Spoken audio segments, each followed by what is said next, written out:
Today I'm delighted to have Mr. Benedict Rogers, a London-based writer and human rights advocate, who's now the author of a book entitled The Chinese Nexus, 30 Years in and Around the Chinese Communist Party's Tyranny. Hopefully today we'll explore all aspects of this book and hopefully at the same time engender an interest in what the Chinese are doing in relation to China and elsewhere in the global environment. Ben, over to you. Well, thank you so much. It's really great to be with you. The China Nexus is a book that I've written over the last year or so. It's essentially a wake-up call to the challenges, indeed the threats, that the Chinese Communist Party regime poses to the world. It looks at, first of all, the intensification of repression during the last decade of Xi Jinping's rule across China. So in diverse forms, the dismantling of Hong Kong's freedoms, the genocide of the Uyghurs, continued atrocities in Tibet, the religious persecution, and the crackdown on civil society, lawyers, media in China. It also looks at the regime's relationship with two of its neighboring countries where crimes against humanity are being perpetrated, Myanmar and North Korea. It looks at the threats to Taiwan and then the threats to the wider world through transnational repression. And it's written in the context of a little bit of my own personal experience of having first traveled to China when I was 18, taught English there, lived in Hong Kong, and then have had some experience firsthand of the Chinese Communist Party's aggression, which we could perhaps go into during the conversation. Well, I'm quite interested in the last part that you just illustrated. Can you tell us more about that? Yes. So I, in October 2017, I made a trip to Hong Kong, a place I'd lived in for some years previously, and found that I was denied entry on the orders of Beijing, and it became rather a public incident. I was probably the first foreigner, certainly the first Westerner, to be denied entry to Hong Kong. There have been others subsequently, but I think I was the first. And it became quite a diplomatic and media incident. Boris Johnson was the foreign secretary at the time. He issued a statement, summoned the Chinese ambassador. It was raised in both houses of our parliament. But since then, I've then had a series of other incidents. I've had anonymous threatening letters postmarked and stamped from Hong Kong sent to my home address, to my neighbours in the street where I live in London. Even my mother, who lives in a different part of the country, has received letters telling her to tell her son to stop doing what he's doing. And then most significantly, in March this year, I received two official letters, one from the Hong Kong Police Force and one from the Hong Kong National Security Bureau, telling me that what I was doing poses a serious threat to China's national security, that I'm in serious breach of Hong Kong's draconian national security law, and that if I don't cease my activities, I could face a prison sentence in Hong Kong of, the first letter said 1 to 3 years, the second letter said 3 years to life, which is quite a broad spectrum. So that's some of what I've experienced. So I don't think you're going to be rushing back to Hong Kong anytime soon. Definitely not. I mean, I certainly won't even transit in Hong Kong. And actually, although there's very little they can do to enforce this threat, the one thing that I have to be careful about is traveling to countries that have extradition agreements. Absolutely. Now, what do you think caused this in particular? Was there the aspect of your study maybe on the domestic issues? Was it Hong Kong itself? The manipulation, let's say, of Chinese ethnics that are living in other countries? What would be the spark for their interest in you? And how are you going to address that? Well, it's a good question, and I asked myself this question sort of back in 2017 when this first started, because I thought the Chinese regime has plenty of critics around the world. Why are they particularly targeting me in this way? And I think there are probably a combination of reasons. Firstly, I think I was especially focused on the erosion of Hong Kong's freedoms. I was focused on all the other issues as well, but I was particularly highlighting Hong Kong And at that time, it's changed now, but at that time, there were very, very few voices really speaking up on Hong Kong. And I think they felt that Hong Kong as an issue was an issue that had the potential to resonate, which indeed it has in the UK because of our historic responsibility to Hong Kong and beyond the UK. So perhaps they felt rattled by that. But I think also there was I sensed that they had a vastly inflated view of my own significance. I think they thought that I was far more influential than I really am.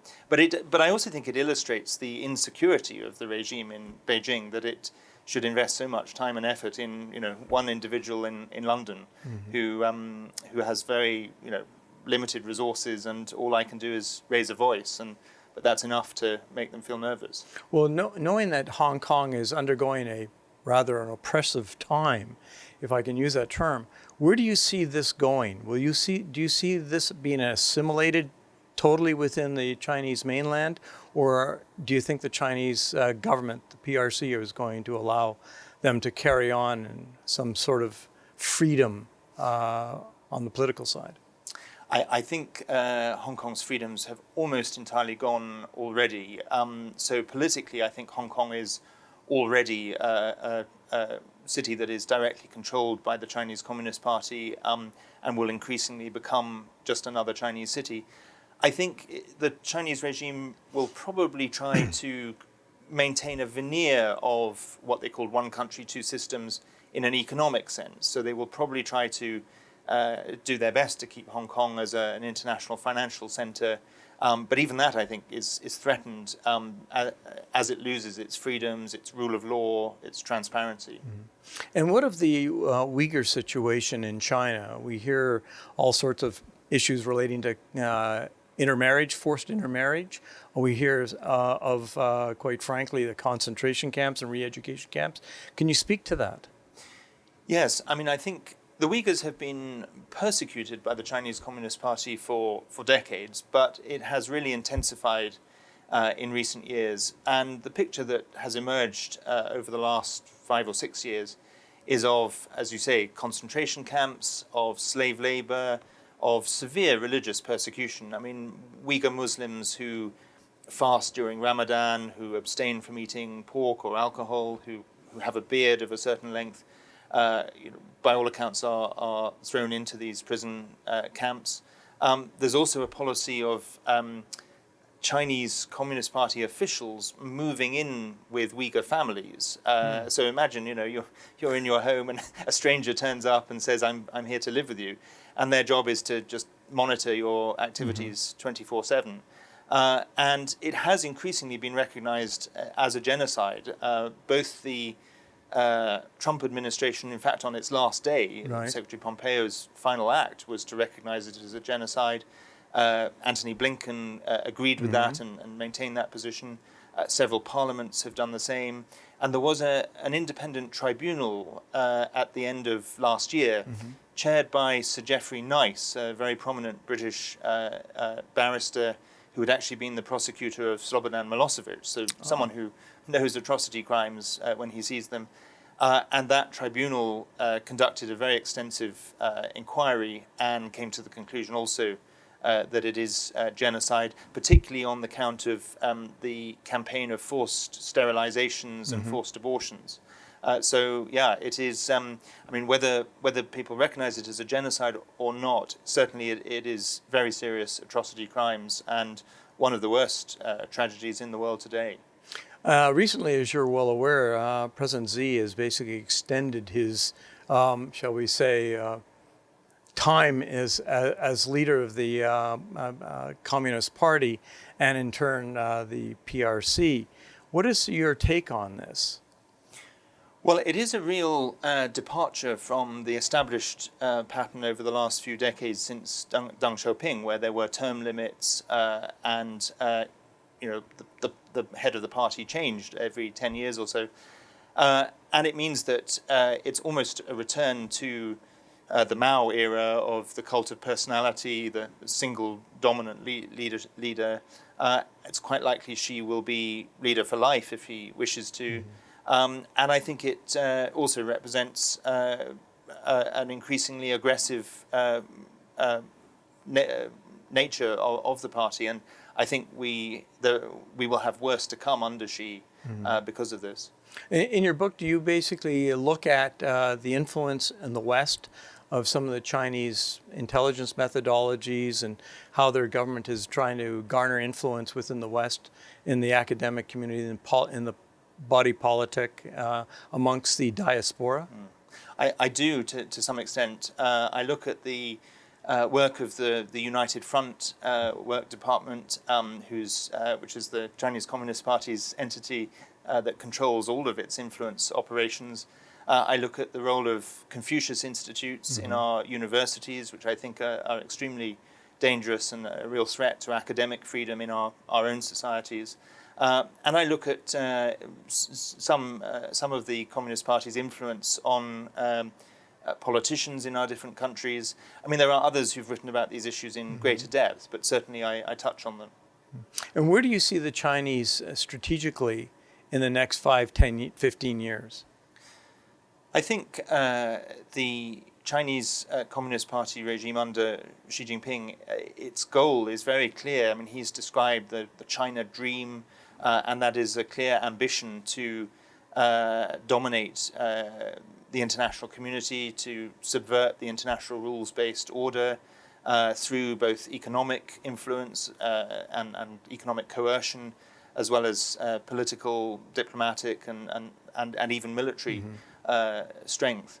And I think, one of the things I say in the book is that if you look back to Xi Jinping's very early speeches when he first became General Secretary of the party and President of the country, his goals were clear right from the start. And we in the West, it wasn't that he wasn't clear, it was that we either didn't wish to believe him or ignored him.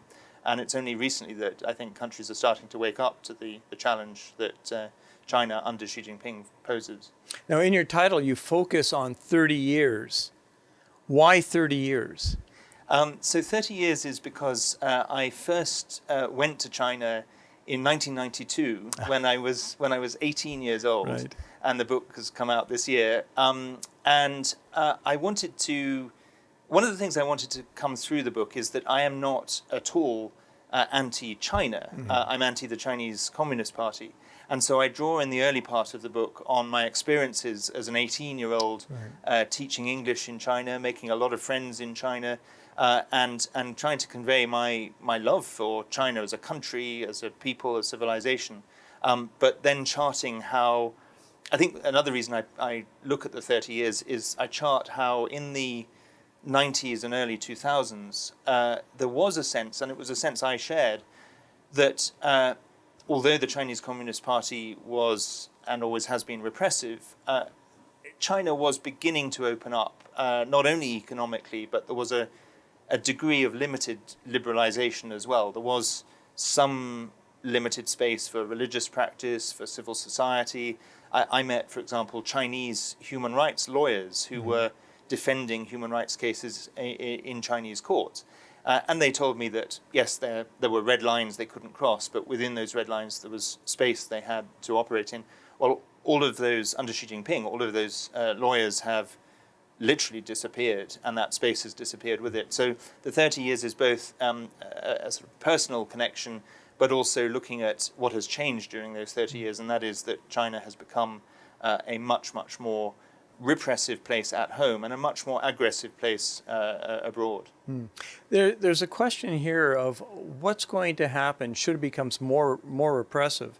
There are a number of Hong Kong Chinese that have access to British passports. Where do you see that going? Should something go south, as they say in Hong Kong? Yes, I mean, one of the things that I applaud the British government for doing, and there's a lot that I think they should do that they haven't, but I do applaud them for introducing the British National Overseas Visa Scheme. It's something that I advocated for with the organization that I co-founded, Hong Kong Watch.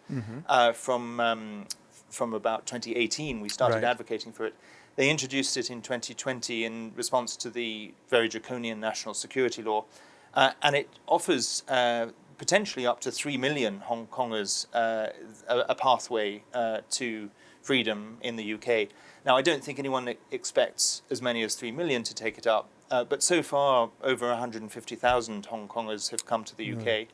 And I think it's a good thing for two reasons. One, it offers Hong Kongers who either need to get out urgently because of the danger of immediate political repression, or indeed Hong Kongers who just see no future for themselves or their children under a Communist Party rule. And so it offers them that lifeline. But it also, I think, injects into the UK a vibrant, dynamic community that will benefit us in the long term. And I know Canada has not quite as extensive a scheme, but a very welcome similar scheme, as does Australia. And I think the more our countries can offer a lifeline to Hong Kongers who need to get out and who want freedom, the better. You note about the United Front Works Department in your book. Can you explain what that is and how they operate? Well, it's basically the Chinese Communist Party's organization for coordinating all of its influence and infiltration operations. And it's designed to work with people who are not members of the Chinese Communist Party, but who might be what I think Lenin once called useful idiots. Absolutely. Yes. And might be persuaded to be helpful to them. And its tentacles stretch right across sectors of business and finance and academia and the arts and culture. It is the Communist Party's propaganda weapon and influence institution. In your research, did you find any areas in particular that they focus on in the UK or in the United States or in Canada? I think, as I say, it's really across the board. I mean, I think the world of academia is particularly susceptible to it, in part through Confucius Institutes, but in part through funding for higher education institutions, the weaponization of visas for China scholars who want to be able to travel to China, the use of cultural exchanges, and very often the use of things that seem innocuous and harmless, but actually, when you look beneath the surface, there's more going on. From a Canadian point of view, where do you see the threat of the United Front Workers Department? Is there a unique threat here, or is it all pervasive? Well, my observation, and I'm not an expert on Canada, and you and others know the situation much better than I do, but my observation is that the penetration in Canada, I think, is, of all the Five Eyes countries, probably the most serious. A few years ago, it was very extensive in Australia, but Australia took action against it. It exists in the UK, but I think it is particularly well developed in Canada, and we've seen that with the revelations of the influence for the 11 members of Parliament and various other aspects. Of course, another issue is the secret Chinese police stations, which is not confined to Canada, but I know is a serious issue here. Ben, I'm interested in this incident that happened in Manchester. Can you explain what happened, that recent incident?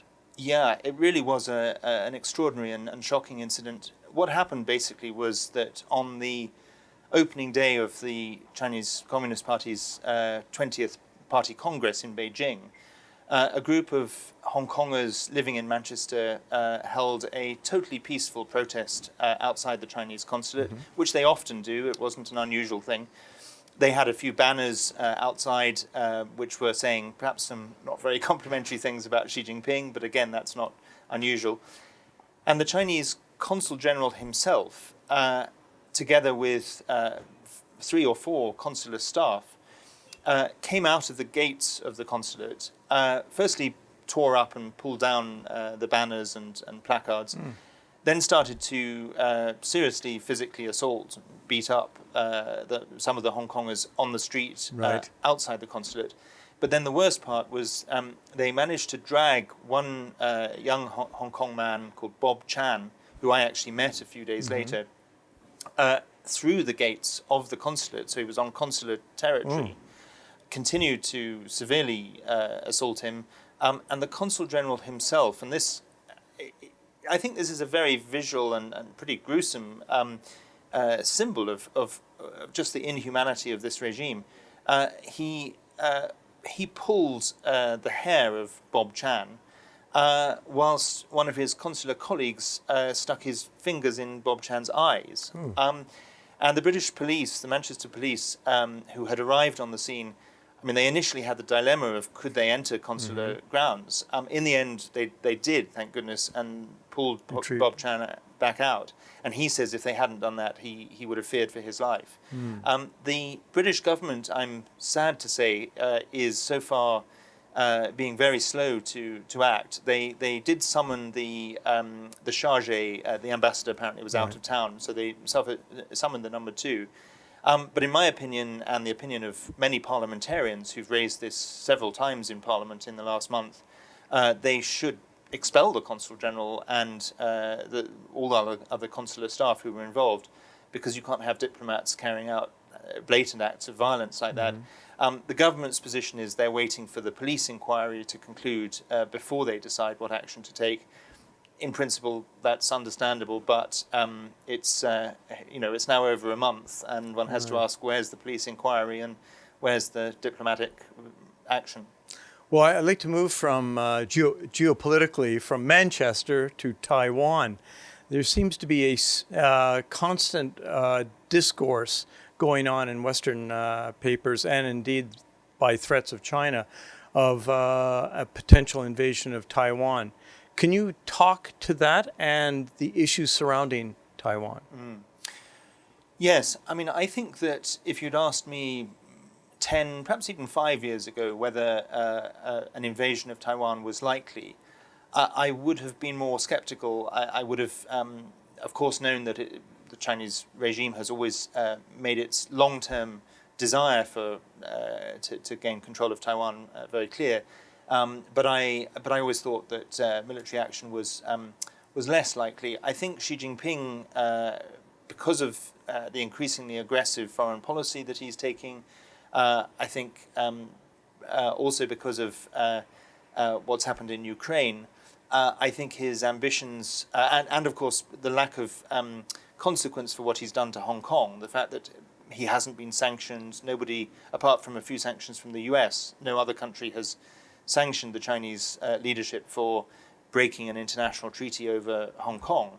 I think he feels emboldened. I think the question for him will be, can he succeed militarily with an invasion, and also what will be the West's response? And that's why I think we need to be really clear, we being the West, the United States first and foremost, but its allies as well, about what the consequences would be. We should be prepared to stand with Taiwan, and I think there are 2 reasons why we should.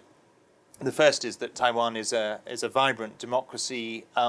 It's like South Korea is to North Korea in relation to China. It's a free market democracy.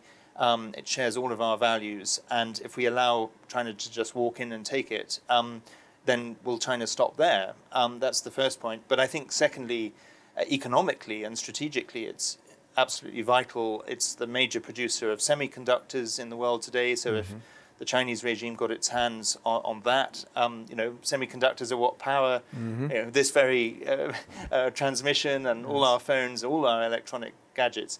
So I think there's no question that we should stand with Taiwan, but we should make it clear to Beijing that that is our position, in the hope that that will deter them from military action. Ben, we'll move from Taiwan to New York City. I'm interested in your views, because you did some research on this in your book, the Chinese influence on the United Nations. Yes, this is something I think is really concerning. There are a number of aspects to it, but I'll just highlight 2. The first is that China has been very successful over recent years at basically buying votes at the UN through particularly its Belt and Road infrastructure development project across the world. And so, for example, on resolutions on the atrocities against the Uyghurs or the situation in Hong Kong, countries that you would have thought would have an interest in speaking up for the Uyghurs, particularly the Muslim majority countries, have voted against such resolutions and voted with China. And China's been able to defeat a number of resolutions, not by big margins, often just by, well, the latest one was by 2 votes. But that is a real concern. But the other concern, which I think is less well known and which I do highlight in the book, is the influence that China seems to have, in particular, on the office of the current UN Secretary General. Essentially, there is what an American diplomat described to me as a Chinese slush fund that is millions of dollars going into an account that only the Secretary General and the Chinese have control over, and it's an account supposedly for infrastructure and development projects. But it is very much in the hands of the Chinese, and it appears that Antonio Guterres, the Secretary General, is therefore in the pocket of the Chinese. And if you look at his position on the Uyghurs, the dismantling of Hong Kong's freedoms, if you look at the approach that the outgoing High Commissioner for Human Rights, Michelle Bachelet, took when she visited China, all of that points to compromise and complicity with the Chinese regime. I mean, Antonio Guterres has been silent on these big issues, and one has to ask why. So if you're to sum up in a few words, where do you think the West should go in dealing with an aggressive authoritarian state such as China? I think we should be doing 2 key things. One is to end impunity and find ways to hold the Chinese state to account, whether it's for genocide, whether it's for dismantling promises under an international treaty over Hong Kong, indeed whether it's over the COVID-19 pandemic and the question of what were the origins of that. So accountability and ending impunity on the one hand. And then I think we should be diversifying our economic relationships very significantly and reducing our strategic dependency on China, developing relationships with other markets. We should be looking at our pension funds and their investments in companies in China that are complicit with atrocities. And we should be doing everything possible to defend our freedoms at home by addressing all the things we've talked about of Chinese transnational repression and influence operations. My last question focuses on essentially government and business, in the sense that does business have a moral responsibility to understand and appreciate the importance of national security as it comes to their investments in and away of their country of origin? I think it has a moral responsibility, but I also think it has a self-interest in doing so. I think the risk of doing business in China is increasing rather than decreasing. I think the reputational risk is also increasing. Xi Jinping has shown that, unlike his most immediate predecessors, he is no friend of capitalism. He's gone after entrepreneurs and private enterprise, and I think China is a much more uncertain place to do business. So yeah, I think businesses should be reviewing their relationship with China, and they have a moral responsibility to not to compromise our national security, but they have a self-interest as well. On that note, Ben, thank you very much for your time. And we wish you the best on your recent publication, The China Nexus, 30 Years in and Around the Chinese Communist Party's Tyranny by Benedict Rogers. We look forward to seeing other books of the same ilk. Congratulations Thank you on very that. much. Well done, Ben. Thank you so much.